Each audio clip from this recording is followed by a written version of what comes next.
Donc je me demande aujourd'hui qui va prendre la responsabilité d'un jour assumer le financement plein du décret, parce que ce qu'on exige, ce n'est pas des mesurettes ou des choses comme ça, c'est simplement, nous en tant qu'employeurs, on va devoir assumer des responsabilités de licenciement, très clairement, dans une bonne partie des centres culturels dans les 5 prochaines années qui viennent.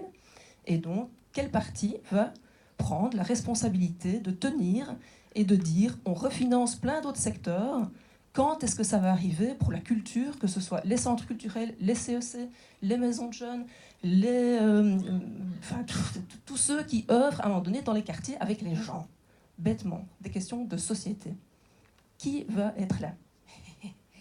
Ok, je vais essayer de... parce comme ils ont déjà répondu au refinancement, donc la question, et vous l'avez dit que c'était une priorité, donc la question c'est effectivement si votre parti est au pouvoir demain, je reformule bien, vous me dites, hein, si votre parti est au pouvoir demain dans la majorité, est-ce que le refinancement des centres culturels va être une priorité absolue ? Est-ce que j'ai bien ouais, voilà. Est-ce que quelqu'un se sent d'attaque pour répondre ? Alors, puisque je vous fais... Allez-y, c'est le dernier à répondre la dernière fois, je vous permets de... Mais je pense que pour le PTB, je l'ai dit tout à l'heure, c'est les centres culturels, mais c'est tout le non-marchand. Et il y a un exemple, c'est l'Islande, lorsqu'ils ont eu le crash boursier, en fait, ils ont misé en fait, sur le non-marchand. Ils ont refinancé l'enseignement, la culture, en disant non, on ne renfloue pas les banques. Donc tout le monde a crié aux folies, quoi. Nous autres, voilà, on a fait le choix de renflouer les banques et on voit le résultat, c'est pas vraiment une relance économique. Donc je pense qu'il y a des exemples à un moment donné de comportements différents qui sont vraiment des choix politiques, de dire oui, effectivement, si on mise dans le non-marchand, on va relancer l'économie. Et il y a l'exemple de l'Islande, mais il y a même des économistes américains qu'on ne peut pas spécialement taxer de gauche, qui le disent à un moment donné. Si les services publics n'ont plus la possibilité de relancer l'économie à travers des investissements et faire tourner les entreprises, et forcément, il n'y aura pas de relance économique.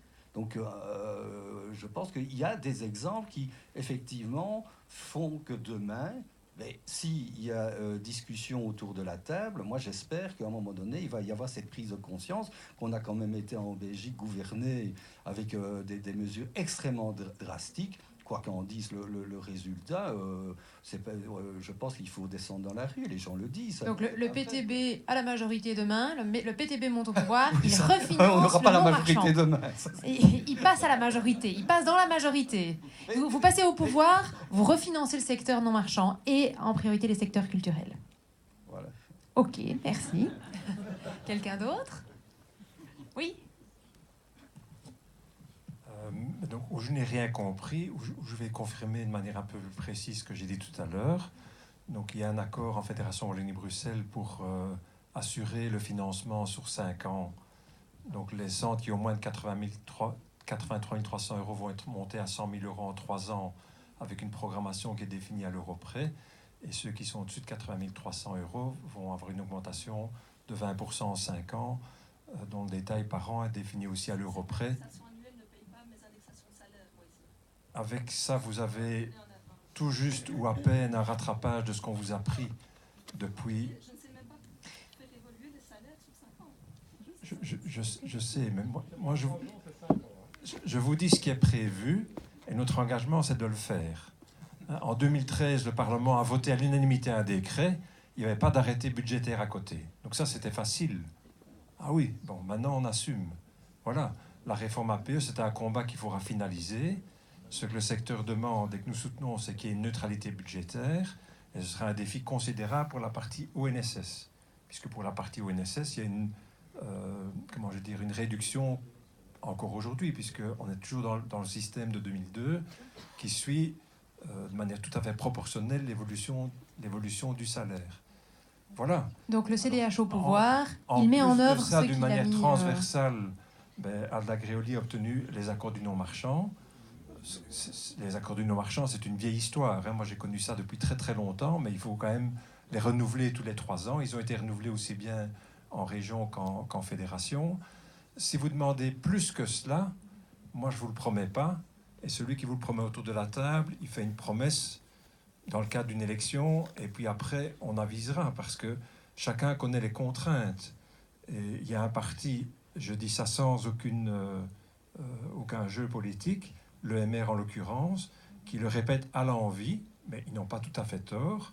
À partir de 2024, la dotation de la région va diminuer à concurrent de 60 millions par an pendant 10 ans. Ça, c'est les accords de la 6e réforme de l'État. Ça veut dire en 2034, 600 millions d'euros en moins. Donc, faire des promesses en l'air, on ne va pas les faire. Mais je pense que ce qui a été décidé sous cette législature-ci et qui va s'implémenter progressivement, mais ça, c'est du solide. Et au moins, vous pouvez, en tant qu'employeur, faire vos plans de gestion avec ça.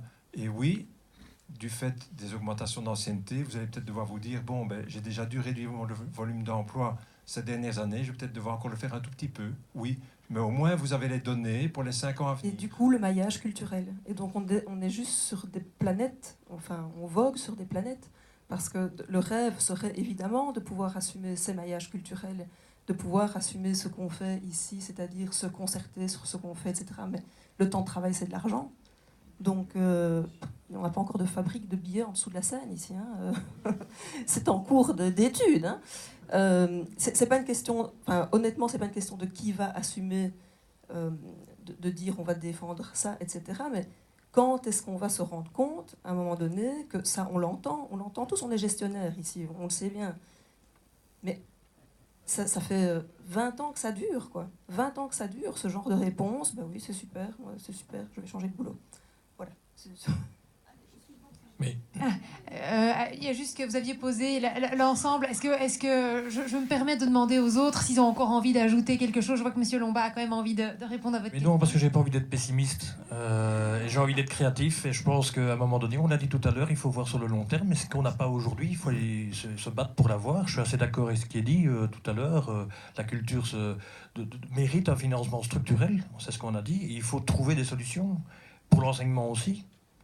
Je pense que je ne vais pas reprendre les ventilations d'augmentation des budgets culturels depuis 2004. Je les avais et je trouvais que c'est assez intéressant. Il y a eu un ralentissement ces derniers temps, alors que pourtant il y a une reprise économique. Et puis sur le long terme, il faut aussi voir des choses. 1 euro investi dans la culture rapporte plus que dans l'automobile. Donc ça veut dire quoi? Et au-delà de la culture, de ce qu'elle est pour elle-même. Je ne suis pas en train de monnayer la culture. Mais quand il y a une biennale de photographie où il y a 5000 personnes qui viennent sur un territoire comme Marchin et le Condro, ça veut dire que le surlendemain, les gens reviennent. Les gens reviennent sur le territoire, c'est de l'attractivité du territoire, ça fait marcher aussi du tourisme. Il y a des gîtes, il y a de l'économique, il y a de l'oreca, etc. Moi, je râle parce qu'on met du pognon dans le circuit de Francorchamps et alors qu'on pourrait faire pareil avec la culture. Pourquoi est-ce qu'on fait des infrastructures sportives qui coûtent bien cher et qui, effectivement, semble-t-il, nous ramènent effectivement des returns économiques sur un territoire? La culture, non, notre job, c'est pareil. Hein. L'attractivité du centre culturel de Huy, pour une ville comme Huy, c'est extraordinaire, le tourisme culturel. Tout ça, on doit développer. Et donc, ça veut dire que demain, on peut peut-être aller frapper à la région sur un redéploiement économique intelligent. Hein. On a parlé de transition quand même tout à l'heure. On a parlé de coopérative, on a parlé de tout ça. Je pense que si on veut révolutionner le rapport qu'on a à la culture, le rapport qu'on a à l'humain, le rapport qu'on a à des enjeux sociétaux comme ceux-là, c'est de repenser notre manière de faire de l'économique. Et donc, effectivement, de sortir des griffes de quelques groupes internationaux, etc., de qui on n'aura jamais de cadeau, hein, sauf si c'est pour faire des grands spectacles. On doit repenser le vivre ensemble et la manière d'entrevoir l'économie. Et alors, à ce moment-là, je pense qu'on pourra peut-être générer d'autres dynamiques, je pense. Merci Mais beaucoup, j'ai pas monsieur. envie, en tout cas, de baisser les bras, quoi. Ok, merci Monsieur Lomba. Je vois que Monsieur Segers a également l'envie de répondre à cette question, même si un peu pessimiste. Bon. Pour rappeler ce que j'ai dit tout à l'heure, dans les montants qui ont été affectés dans la culture, dans cette mandature-ci, il y avait moyen d'assumer pleinement le décret. Donc c'est un choix politique. Le choix qui a été fait, c'est de le faire de manière progressive. Est-ce que avec ce plan-là, demain, un parti politique peut dire « je vais assumer pleinement ». Effectivement, c'est très compliqué de dire oui. On ne peut pas dire oui. On peut dire qu'aujourd'hui, nous avons quelqu'un qui travaille temps plein pour imaginer l'ensemble des trajectoires budgétaires, de toutes les questions, de tous les décrets qui se posent en culture, en enseignement, etc., pour savoir quelles solutions on peut apporter au niveau des recettes. Alors, comme je l'ai expliqué tout à l'heure, la question du refinancement de l'enseignement est incroyablement importante au regard de la question du refinancement de la culture. Donc à un moment donné, est-ce qu'on ne peut pas se dire que si on fait cet effort de l'enseignement, il faut quand même pouvoir assurer les acteurs culturels et assurer une pacification en leur donnant les moyens. C'est un choix politique, mais c'est un choix politique qui se négociera après les élections. Mais si on ne va pas autour de la table avec l'ambition de dire on veut un financement plein et entier du décret, on sait déjà que dans les 5 prochaines années, on va avoir tout un secteur qui va continuer à dire ce n'est pas possible, nous ne savons pas faire notre travail correctement. Or, l'effort budgétaire, et j'ai interpellé la ministre pour savoir à combien il s'élevait, j'ai eu beaucoup de mal à avoir une réponse claire pour les centres culturels, j'en ai une pour les musées, j'en ai une pour les CEC, etc. Mais au moins savoir à combien ce chiffre, ce montant, et comment est-ce qu'on peut le faire. Rien que ça, c'est un enjeu politique, hein. Il y a beaucoup de personnes qui ne posent même pas la question. Ils ont d'autres ambitions. Donc moi, j'espère qu'on puisse au moins avoir une discussion claire pour savoir comment est-ce qu'on peut essayer de trouver une solution. Les promesses, on ne peut pas les faire, malheureusement. Ce serait un enjeu démocratique périlleux de le faire. On ne peut pas le faire. Ok, merci beaucoup, Monsieur Segers. Est-ce que Monsieur Douet, vous voulez également prendre la parole sur la question? Oui, évidemment. Mais le refinancement, je crois que tout le monde en a déjà parlé ici. On voit ce qui est prévu. Et moi, je le redis, oui, un refinancement structurel. Et le privé n'est pas fait pour aller financer votre financement structurel. Le public, il a encore un rôle. Le culturel, sa vocation première, c'est quand même d'être soutenu par le public. Mais je parle ici de l'humain. Effectivement, le public doit s'occuper, le financement public doit s'occuper de l'humain, bien entendu, de vos employés, de vos APE, du fonctionnement. Mais derrière, pour que ça fonctionne et avoir une rentabilité peut-être plus importante sur certaines actions que vous menez, il vous faut des outils culturels. Ici, vous avez un magnifique outil culturel. Moi, dans ma commune, je ne vais pas et je n'ai pas demandé à un cigarettier de venir construire une salle culturelle. Je parle d'à côté, par exemple, d'avoir un business center avec des startups qui sont en train de se développer, avec une structure qui fait le développement de startups et qui peut construire une salle culturelle de peut-être 500-600 places, qui est utilisée par notre centre culturel à un maximum. Et là, évidemment, il y aura peut-être un peu moins d'autonomie, puisque en semaine, la personne qui développe la partie business center à côté devra de temps en temps faire des formations ou une réunion comme celle-ci ou un meeting pour une société XYZ. L'objectif, c'est d'optimaliser la salle comme vous faites pour l'instant, puisqu'on est en semaine, elle est optimisée ici et nous sommes présents. Et donc, c'est pas le grand méchant loup privé qui vient absolument tout manger. Je vous le redis, vous n'y croyez pas, mais moi je le vis au quotidien. C'est la 3e fois que je le fais sur ma commune dans le domaine sportif, avec des privés qui ont un retour. La piscine communale, 8 millions d'investissements pour la structure. On était même au-delà, on était sur 14 millions d'investissements. J'ai un privé qui vient investir dans un complexe qui coûte 32 millions, moi j'en ai plus que 7. J'ai même pas demandé de l'argent à la région wallonne, c'était tellement complexe pour obtenir 1 million qu'on a arrêté. Dans le montage, il y avait tellement de contraintes qu'on a dit gentiment à la région wallonne, gardez votre million de subsides, mettez-les sur un autre domaine sportif. Nous allons faire ça tout seuls comme des grands, avec 2 communes seules, une wallonne et une flamande. L'avantage, c'est qu'en Flandre, ils ont une autre vision des choses, je suis désolé, mais ils travaillent un peu plus de cette manière dans le domaine culturel, dans le domaine sportif. C'est d'ailleurs une des raisons pour lesquelles ils ont des infrastructures un peu plus évoluées que les nôtres. Mais je rappelle, le privé, c'est une manière mesurée avec des partenaires privés dont c'est en partie le domaine de prédilection, le développement, sinon ça n'a pas de sens. Oui, ça c'est clair, je vous rejoins. Si la centrale nucléaire veut mettre du pognon ici, vous allez être limité, même au travers de la commune, vous allez être limité, le cas échéant, vous allez moins réfléchir en disant c'est mon plus gros financier, je vais peut-être pas aller le heurter. Ça, évidemment, en tant que mandataire public, je ne peux pas l'entendre, je ne veux pas l'entendre. Et il y a des questions qu'on fasse un partenariat privé-public comme celui-là. Ça doit être au moins quelqu'un qui a des liens dans le secteur et qui peut, dans le fonctionnement du centre culturel, justement avoir des liens par rapport à des liaisons qu'il a dans le domaine privatif et apporter un plus, qu'on peut s'entraider l'un à l'autre et pas s'opposer. Voilà, ça c'est le refinancement au niveau infrastructure. Je crois que le public, au niveau des infras, il n'y arrivera pas tout seul. Au niveau de l'humain, là je suis désolé, mais il faudra qu'on fasse des choix politiques, et vous l'avez dit, c'est un choix politique.